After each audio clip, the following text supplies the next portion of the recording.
not just like any woman. You are substantial. You have values that you're committed to.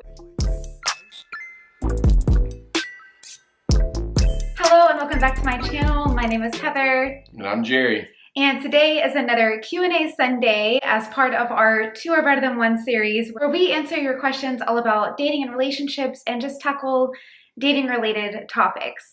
If you aren't already subscribed, be sure to hit that subscribe button and notification bell so you can join in on this series and never miss an episode. And if you are a returning subscriber, hello and welcome back. Let's go ahead and jump into today's questions. All right, so the first question is, when should I tell the man I'm dating that I want someone to court me towards marriage? Should it be at the beginning to see if it's even compatible? So I have a couple of thoughts on this. I do think that bringing something like this up at the very beginning could potentially be a little bit off-putting to some men because it might scare them away when you're coming right out of the gate, you know, talking about wanting to get married. So the thing about courtship is it really does depend on the level of maturity and the level of commitments for both people. And so it's one of those things that honestly, I believe that that man needs to already have in his heart. And so your job would be to wait and see and draw that out of him without explicitly asking for a courtship. Because I think that when you specifically ask for a courtship and you bring up marriage right at the very beginning, then it could just scare men away before you've had the chance to really build on the relationship and figure things out. Now, that being said, if that's something that you really want, then I don't want you to let go of that desire. I think that that's really important, and I think that that's something you should already be praying into. I've mentioned before that that's something I was praying for, but Jerry was the one that brought it up, and he was the one that let me know he wanted to court me. So in the beginning stages, I would use that first couple of weeks or however long you feel comfortable waiting to just see where his heart is. And I really think that if a man has the intentionality of wanting to pursue a courtship, then that's going to come out pretty early on by you just having intentional conversations, by you seeing if you are on the same page with big topics like your faith and like what you're wanting out of the future without explicitly saying, I would like for you to court me. Yeah, I totally agree with that. I think that it can be a little bit of a slippery slope for a lot of guys to have a woman, you know, throw a question like that out at the very beginning of a relationship. But, you know, I completely agree with what Heather said in the fact of like, that doesn't mean that you should shy away from having those intentional conversations though with that man. A lot of times, in my experience, if a woman were to be the first one to bring up courtship in a relationship, some guys might not even really understand fully what that looks like. You know, me personally, I had a good understanding of it because it was something that was very attractive to me, and it was something that I really wanted to happen in the relationship that I pursued with Heather. So I studied up on it. I had a really good understanding of what I thought that looked like, but that doesn't necessarily mean that every guy that you come across is going to have a good, solid understanding of that. So the best way to kind of tread those waters together is exactly like what you said. You know, have conversations of what you want a relationship to look like, what you want each person's role to be, you know, what kind of fluidity can there be? Is there flexibleness? Is there rigidness in it? Again, just be intentional of really trying to get on the same page early on. And if that's something that y'all both happen to stumble into of like, hey, we are on the same mindset of this, then maybe at that point bring up courtship. See if that man might have any kind of desires to enter into something like that, right? Yeah, and maybe you could even just bring up a conversation about what are your thoughts on courtship versus dating? Because like he said, some men might not even have an understanding of what that is. You know, it's not exactly a really common thing in the day and age that we live in right now. And it might be something that is interesting to him or something that he would like to pursue, but he just doesn't even really have a good understanding of what it is. So if you can find a way to open up that conversation naturally and just kind of get it started on maybe what just their thoughts are on dating and courtship and see what his thoughts are on it and see if he even knows what it is. And then you can kind of build from there as well. All right, so the next question is actually for Jerry, and it is, what made Jerry decide to go to the Biblical Studies program and how did it shape his current relationship with God? So do you want to give like just a quick background on that for people who didn't see that video? Yeah, of course. For those of you who don't know, I did serve in the military before I met Heather. And as I was transitioning out of the military back into the regular world, there was a time that I had set aside to move to Florida and go to this 10-month biblical studies program. And during that time, what that really entailed was just being in a classroom, 6 out of 7 days a week, and just studying the Word every single day, starting with the New Testament, starting in the Gospels, and working your way through all the way to Revelation, and then starting in the Old Testament with the Pentateuch, and then going all the way to the end. So we studied all 66 books of the Bible, and we did a lot of historical analysis, trying to understand the core of what the original writer was trying to convey to the original reader, and how the original reader would interpret those writings from the author based on their cultural situation that was happening at that day and time. But for me, that time in that biblical studies program was really twofold. Of course, first and foremost, it was a time that I had to really get to know my Bible, which was really important for me. A lot of times, especially in this day and age, a lot of people know what the Bible says, not because they've actually read the pages in the book, but because they've heard somebody else talk about it. And that's not to say that there's anything wrong with listening to other people's opinions and take on what the Bible has to say. But if you really want to know and really grow connected to the Word, the best way to do that is to really get in there yourself and study it yourself. So I kind of just saw this course as an opportunity to do that and have dedicated time where that was my sole focus. And that was the thing that was number one on my to-do list every single day as soon as I woke up until I went to bed, was just read the Bible and study the Word. But second to that, it was also a time for me to kind of decompress and reacclimate to a different way of life. A lot of times whenever people get out of the military, they don't really take the proper amount of time to readjust to this new way of life that they're being introduced to. And that was another really important aspect of that 10-month period for me. To spend every single day studying the Bible, getting closer to God, really understanding what the passages of the Bible mean, but then also just to have a time that I could really figure out what life is going to look like in this new chapter that God's leading me into post-military service. And to answer the second part of that question, how did it shape my relationship with God?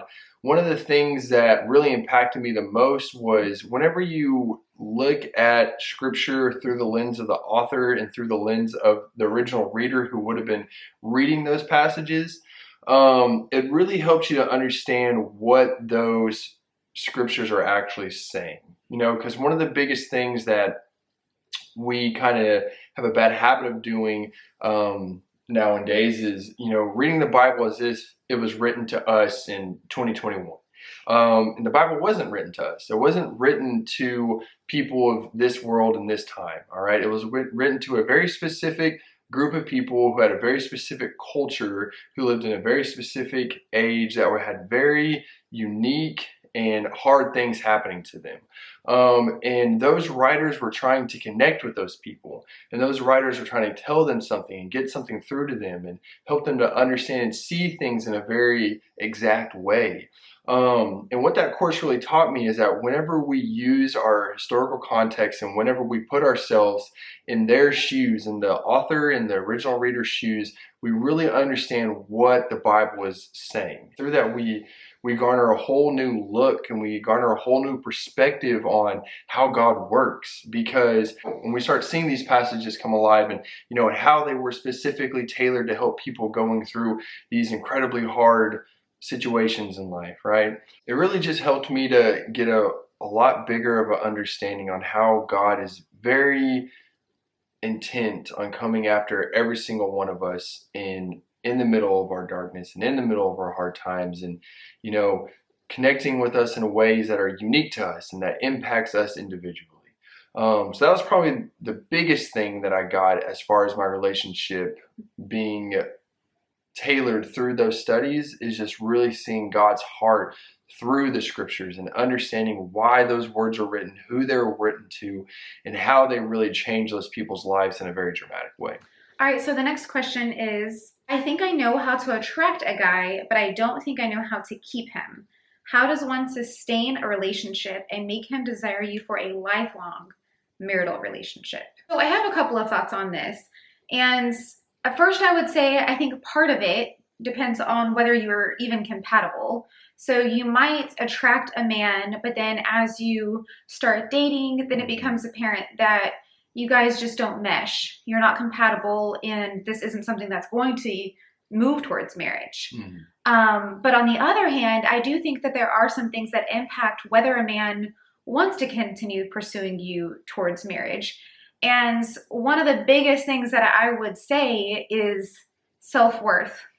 And I say that all the time. But the reason I say that is because a lot of times we can start off confident and we can attract a man and get him interested. But then as the relationship progresses, then out of a place of lacking self-worth and lacking that confidence in who we are and in our identity, that starts to fade and those insecurities start to come out, and those things start to push the man away. Because our self-worth is actually shaky at its core. It's not a solid foundation. And so as different things come up, we start to get insecure, and those things start to come out in us that we may not have even known we were there, but they tend to push the person away because we're no longer showing up as that confident woman that attracted him to begin with. We are allowing ourselves to start doing things that we think will keep him, but that aren't truly who we are. And men, especially healthy men who are healthy emotionally, are attracted to women who love and value themselves and who continue to show up as their true selves and who know who they are in Christ, and continue to bring that to the table. And so I think overall, that's going to be the thing that is not only going to draw in men who are healthy, but it's going to keep men interested because they're going to see that you're not just like any woman. You are substantial. You have values that you're committed to, and you're not going to just do anything that you can to make the relationship work, even if it means compromising who you are. And healthy men, especially healthy, godly men, are extremely attracted to that.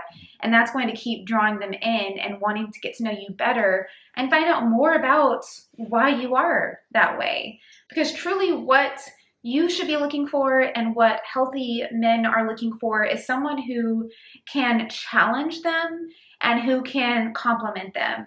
Not someone that they have to do everything for or that they have to take care of. Not that those are bad things, and you know, my husband likes to take care of me and do things for me, but they don't want to think that you need them to meet all of your needs. They want to see that you're already strong in who you are and that you just compliment them in the relationship. If I had to not really add anything, because I think she basically covered all the bases, but just more so, you know, re-emphasize a particular point that she talked about, is that men, more than anything else, they want a partner in life. That's what they want. You know, they could go out and marry anybody that would have them, but what makes a relationship special, you know, and you're asking, you know, how do I keep somebody? You know, I don't seem to have a problem with that first initial attraction, but then it just fades and they leave, or it just breaks apart or whatever. What keeps a man interested and what keeps a man wanting to pursue you day after day after day is whenever he sees the value in your presence in his life. All right. So what do we know about life? We know life is hard. We know that there's problems and struggles and bad days. And what we want as a man more than anything else is somebody to help us through them. Somebody that we can tread those waters with, right? Somebody that we can go through the storm with us, by our side, encouraging us, strengthening us, complimenting us. Because again, we are not created to be alone. We are creatures that are created to be beautifully and delicately intertwined with someone else, all right? That's how God designed us, to be in a relationship with. And a key aspect of that relationship is having two individuals that are strong and complement and support the other. Okay, so and this goes for both men and women. This isn't just, hey, how do I keep a good, godly, strong man around? This is the other way, because men can also suffer with this. Men can also be the ones that walk into the relationship, start off strong, but kind of dwindle, and then the woman ends up leaving because they see that, hey, this person might not be the best fit long-term for being my forever teammate, being the person who's supporting me and being my partner throughout life, right? So that's the kind of thing that I would really want to emphasize to anyone, in that situation, is that you got to understand how to walk out in that confidence and to understand the effect of what that kind of presents to the other person whenever that isn't there. All right. Yeah, and this is something that I struggled with before I met Jerry, and lots of relationships. I was able to attract men, but I wasn't, and I'm not saying this is you, but some of the times it was because I wasn't attracting them with the right things.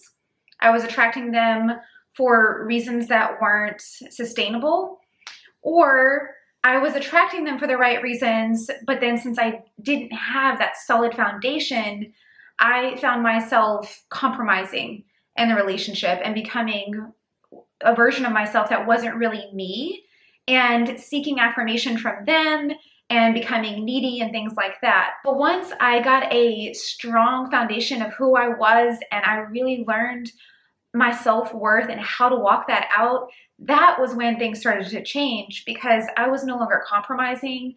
I was showing up as myself and standing up for my values and my boundaries. And that was even one of the things that Jerry literally told me attracted him the most to me, was that I wasn't willing to compromise and that I did stand up for what I believed in, and I was willing to hold him to that standard. Well, that's it for today's video. Thank you so much to everyone who submitted a question. And if you have a question that you would like to ask, you can submit it to heather@heatherdaniellemitchell.com. And also, I just want to remind you about my free Facebook group, where we talk about all things faith-based dating, relationships, and preparing for marriage. So it's a community of like-minded women where we can share and just grow together in this season. So I'll leave a link in the description box for that.